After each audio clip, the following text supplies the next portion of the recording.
Hello everyone, welcome back to more of the Legend of Heroes Trails of Cold Steel 3. We're having a little meeting with the Stall Ritter, right? We're watching on that. We'll repair and analyze them on the Glorious. Talking about their,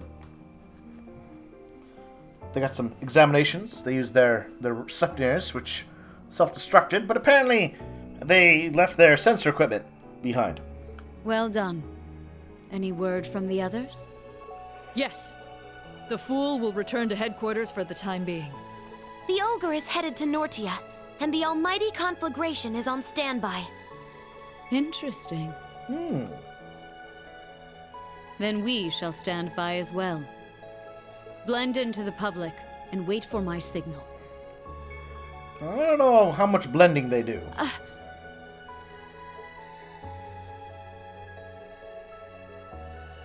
Yes, my lord. No one's gonna ask about the giant robot? No one? Alright.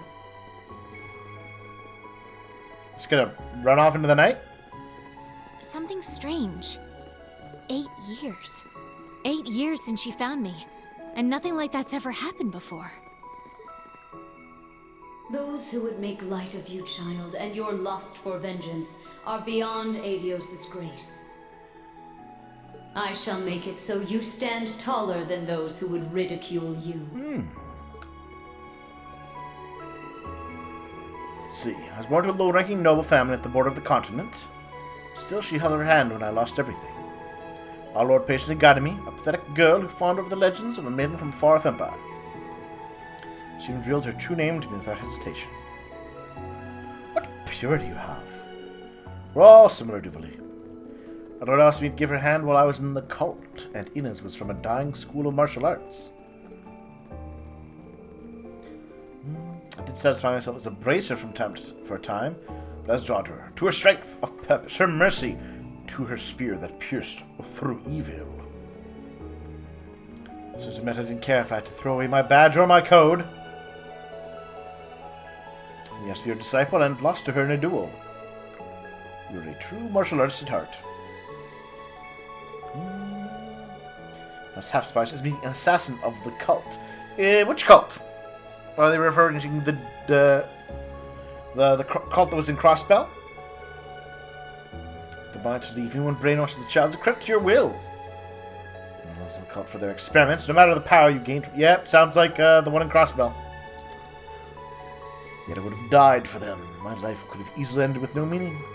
Why not see the world with your own eyes? She saved me with such a small question. How could I say no? I just had the feeling. It's little wonder we idolize her so completely. Despite all that, not even we knew about that machine. However, it matters not. I'm just going to be one of those cases of, well, you guys never asked. Whatever happens, she is our lord. All we need to do is believe in her. Absolutely. And run at super speed through the night. You are the same as you ever were, Leanne. Has it already been 20 years? It's the vampire witch ghost. Time has treated you well. You're much cuter now, Rose. It is a result of having split my power among my kin, though one is no longer with us. But I agree I make for quite a charmer in this tiny form. Indeed. You were a beauty before, but I quite like this cuter version of you. Split her power, eh? Though I can't imagine what Dreichels would say if he could see you now. It would certainly not be anything kind, knowing that blockhead. Hey, be kind to the Emperor. He was a good guy. Most likely something obnoxious like, "You're shrinking in your old age, Rose." I can certainly picture him saying that.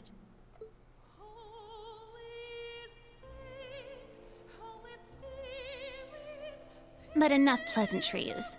Just what are you doing with Vita? The gnome's twilight, Ouroboros' phantasmal blaze. Two completely different plans with completely different goals. What happens when they clash? You needn't worry about the Abyss. Her collaborators are truly adept individuals, and they will make formidable foes. And as for the Great Twilight and the Phantasmal Blaze plan, you will find your answer 250 years ago, on that fateful day.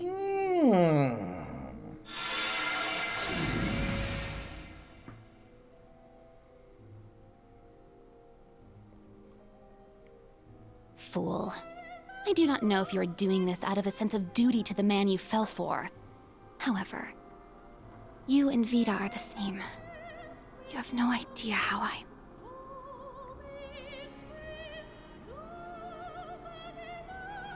It seems I have no choice but to put my trust in Emma, Celine, and that Ashen child. He has a name, you know. Miss Vampire Witch Ghost. Same time, near Heimdall.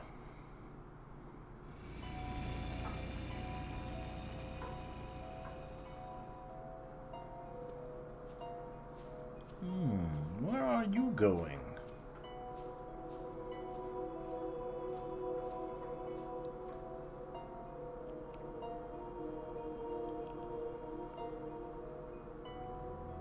The Himmel Cemetery.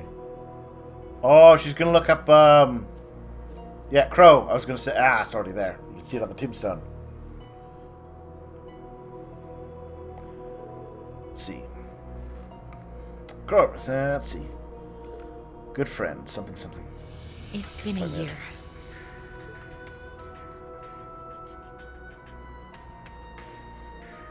Man. If I'm wrong about this, I'm headed straight to Gehenna. Digging up a body, making sure he's there or not.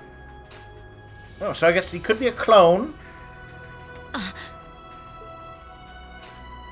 I knew it. There's no stench of decay.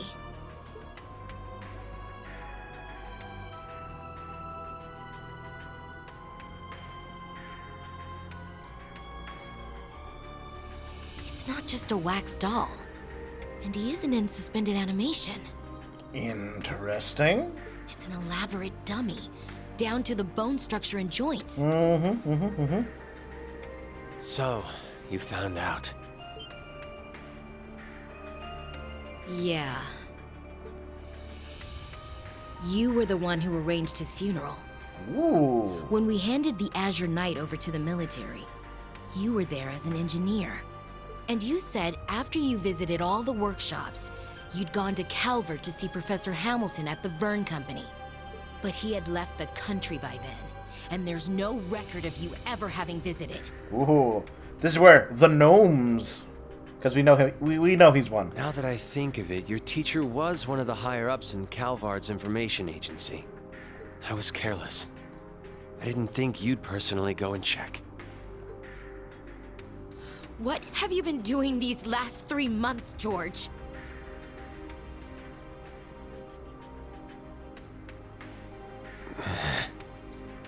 Well, well, well. You... Oh, so you've seen this face before. Ooh. I suppose we may have met once or twice long ago. She knows too much. Get rid of her, Georg. Oh. Don't do it, George. George. Georg. Wow. This is... No. I don't think he did it. Okay. I think he may have shot her, but I don't think she's been killed. But, you know what? I will revise that statement should we learn more about what happened in Ordis. But, yeah.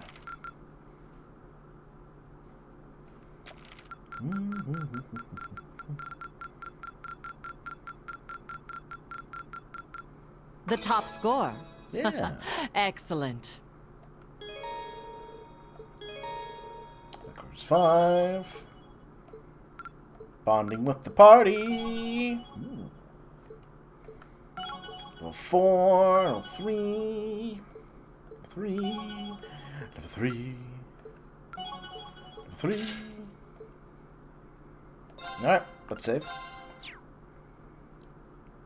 Proceed. Oh.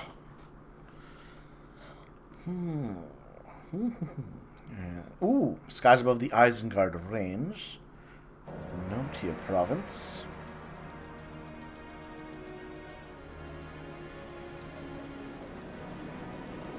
Ah, it's Ouroboros' super ship. Where is it? No. They're both red, so I was confused for a moment.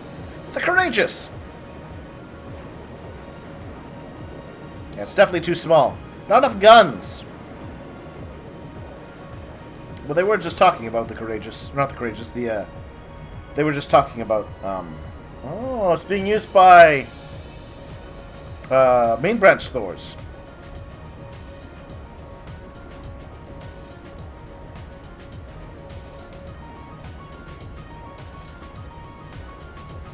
But I mean, they were just talking about how the Ouroboros was going to gather back up on the Glorious, I think.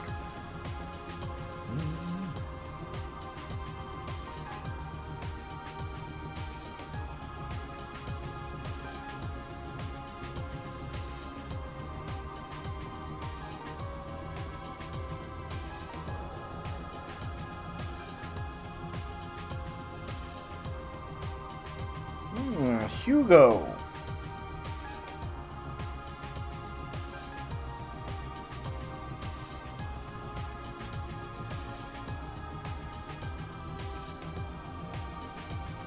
Hey, the Radiant Blade Master. He's still in charge.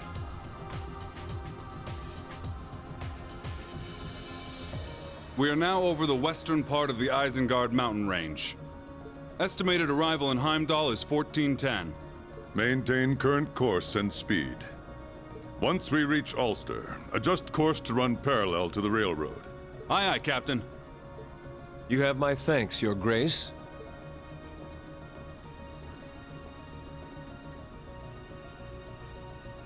Your assistance this past week has been Neidhart. invaluable. He was one of the one of the teachers at main branch. Think nothing of it. This is the Crimson Wing's job, after all. I've no doubt your first bout of field exercises in Northumbria saw you even busier than I. It is I who should be thanking you for your hard work. To be honest, I'm having a difficult time deciding how to proceed as a teacher. Perhaps that is a sign of General Craig's influence. Stick to the man-way method, Neidhart. I would advise you to follow your own convictions for the time being. That way, you may... Ah, instructor. There you are. That would be Cedric, I'm guessing. I think from the voice. It is. The Prince himself. Cadet Arner. Greetings, my lord. Seeing it up close, the Courageous is truly amazing. And though it was barely used during the Civil War, its main cannon is certainly impressive as well. Perhaps we should consider deploying a number of cruisers to match our fleet of battleships. Cadet. I mean, there's a certain degree of sense in that. That's why you don't... Battleships didn't ever just kind of operate solo, ideally. It is true that during an emergency, such power may prove beneficial. Learning when to use one's power and when to refrain is an important lesson. If that is the lesson your field exercises have taught you, then I'd say it is safe to declare them a success. Yes, of course. I don't think he learned. My thanks, Captain Arcade. I look forward to seeing you again. I wish you luck patrolling the summer festival alongside my older brother. Ooh. Oliver's gonna be at the festival. Oh, we don't get to see Oliver this time. Worst chapter ever.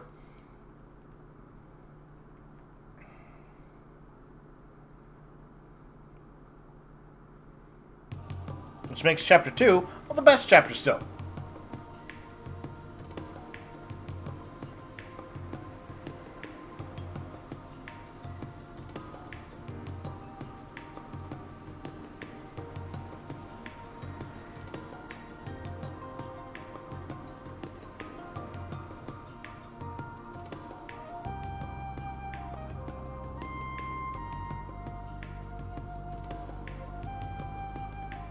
This would be Heimdall, capital of the Empire.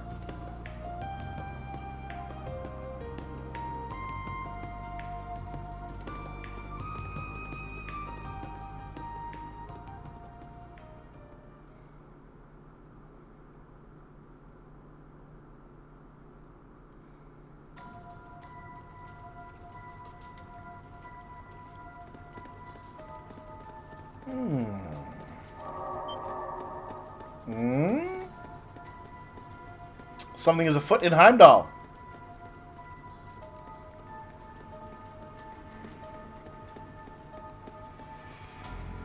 Damn it! How many times have they slipped away like that now? There's no end to it! We need help from the Intelligence Division or the RMP.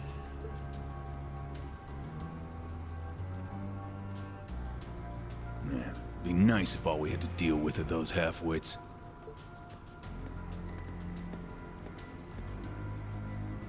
But we can't afford to let our guard down. Spread out and lay low until the appointed time. Be sure you've got your Ramdas ready to use. Roger. Recommencing mission. I think the guys maybe from Calvard? Red flowers?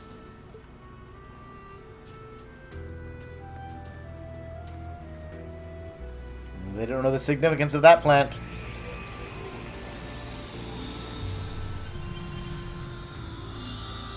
I don't think so.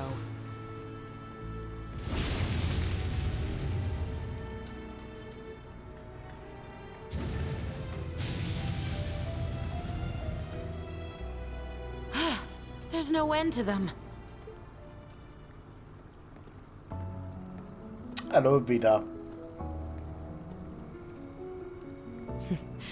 The eyes which served as the vessel for the bringer of miracles. But when the flame consumed the mirage, the fairy tale became that of the Empire. So as a professional, how do you intend to intervene? Oh, was I that obvious?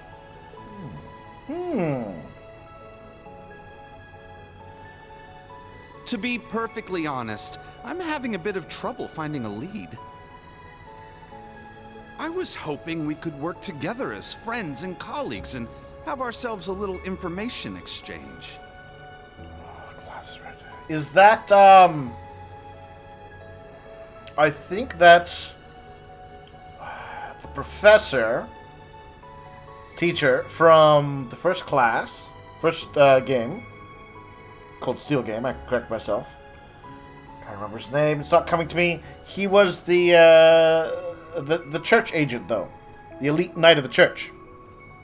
Like Kevin, but not Kevin. The Divider or something? I could even help you bury the hatchet with the elder of your clan, perhaps? That's right. You have an agreement with her, don't you? Well, I'll consider your offer. However, I ask that you play nice from now on, Mr. Former History Instructor. Yep, it's him. Or should I say, Second Dominion, Thomas Lysander the Partitioner. Partitioner, not Divider. Okay. I remembered. Oh, those glasses. His swarty glasses.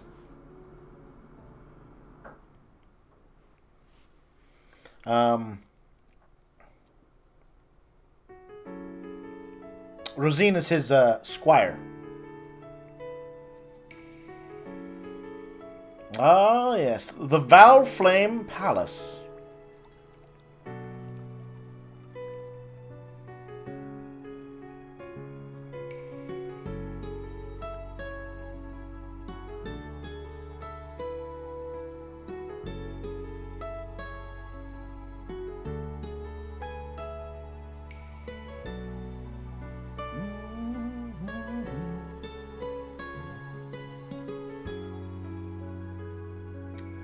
Esmless Garden. Ooh. They, I spent a pretty penny on this place. Actually, it kind of reminds me a little of the Summer Palace when I was in Vienna. Though their extensive gardens were all outside. But what you kind of saw there on the ceiling, it's very typical of what you saw in those old places. Where's the Emperor? Eugene III. And his wife, the Empress. Priscilla. I would not have expected that Olivert would be missing the party like this. It is unfortunate, yet understandable, given the current situation. With the Crimson Wings safeguarding Heimdall's skies, I'm sure the citizens will feel at ease. Yes, but I can't help but feel bad for him. I wonder if he's been upset over Cedric's actions of late. Olivert isn't the type to let that get to him. I disagree. You should know this as well as I. But I suppose you know better than I do. In theory. No, you're right.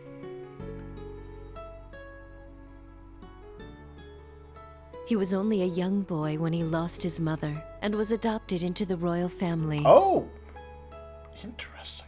I thought he had a blood relation to one of the two of them. I would have understood if he hadn't accepted me, given his early life. Interesting. But he gladly welcomed me as his stepmother, and was truly happy when Alphen and Cedric were born. But then again, with how she's phrasing it, he could still be the Emperor's son. Yes, that is the virtue he possesses. It's easy to believe he has friends not simply across Erebonia, but the entire continent. I suppose, because he was born to a commoner mother, out of wedlock, he may have to have been formally adopted into the family, rather than just being part of it. However, recently, even though Cedric once looked up to his older brother, he... Pardon me, Your Highness. Chancellor Osborne would like an audience. Very well. Send him in. Osborne, the diabolically evil Chancellor of Evil. But he's a snappy dresser. Can't deny that to him. My apologies for interrupting, my liege. You as well, Lady Priscilla. Oh, I like the giant ceiling paintings. I love those. No. It's quite all right. I shall excuse myself now.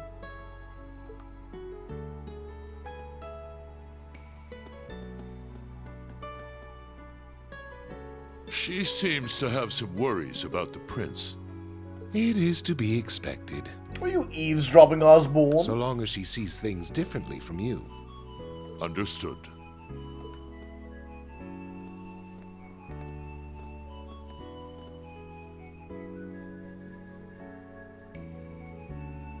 In any event, it seems things are beginning to line up with what was written in the records. Yes, though we set the timing for the Civil War ourselves. Aha!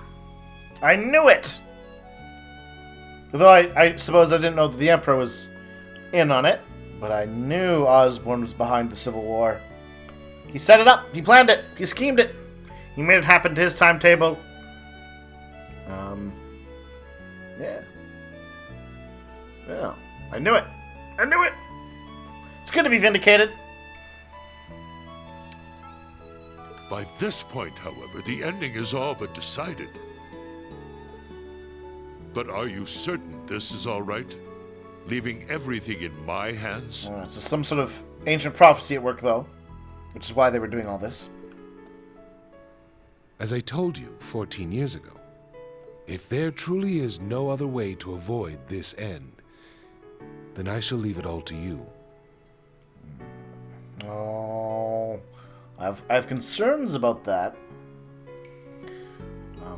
one way to remove moral complexity from characters, and I think, despite him being evil, Osborn is, to a degree, a morally complex individual, is to make certain things actually necessary, right? Because that's where the conflict comes in. If you have two paths to achieve the same goal, and one path is full of compromise and hard choices and all that sort of stuff, but it's a more guaranteed option than a more noble path that may be harder, have a less chance to succeed, all that sort of thing. It's like, say you had two plans to save, 5,000 lives, right? And, one plan involves, is you have to take, you have this risk. And if it goes right, you'll save 5,000, right? But it's got like a 30% chance of succeeding. Right? On the other hand, you've got this, this other plan, and it'll cost you 500 lives to make it work. But 99% chance you'll save the other 4,500. Then you can have some interesting questions about what is the right approach, and if the other plan, was just as likely or more or less likely. When do you decide? All right, now we have to make this choice. But when there's only one option, what if the only way to save the 5,000 is to sacrifice 500? And that's the only option that can work. It removes that moral question. It just becomes a question of whether or not you can accept fact. Right? And I worry, with this prophecy angle, we might be leaning into the option where it's not a question of did they make the right choice or not? Or were they aware of the only choice that could be made?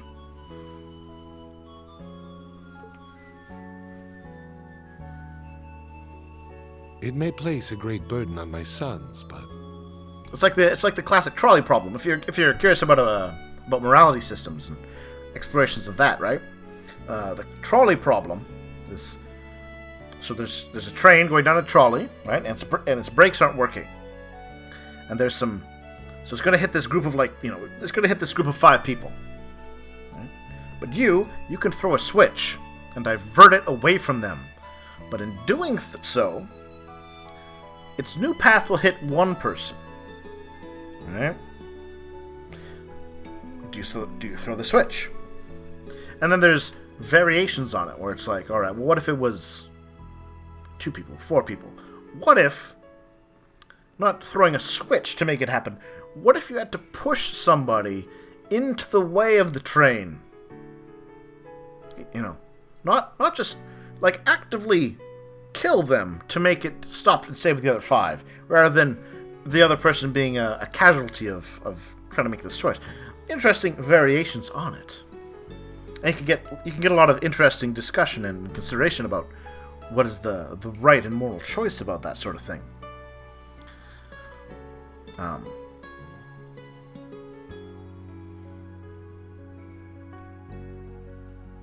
But yeah, it's an interesting question.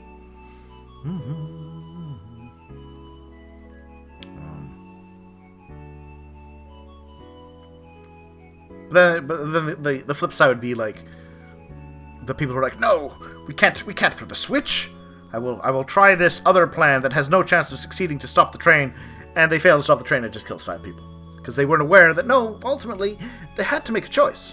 They refused to be aware of the facts. Could not the same be said of you? So I'm curious.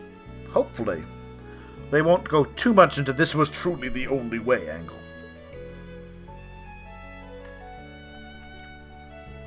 Yes, my liege.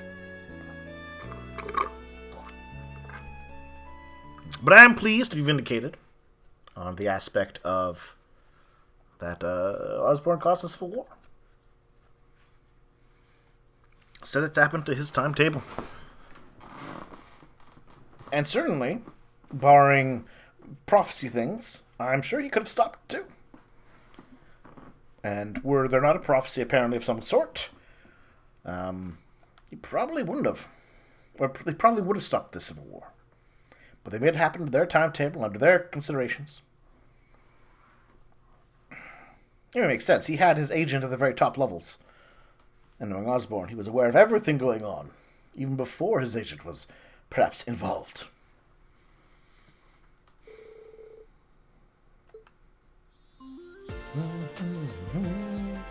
Alright, we're going to take a little break here. We'll come back. We will enjoy leaves shortly, everybody. Oh, it's good to be back. I'm looking forward to getting my hands on a paper to find out what's going on there. But I'll see you all soon.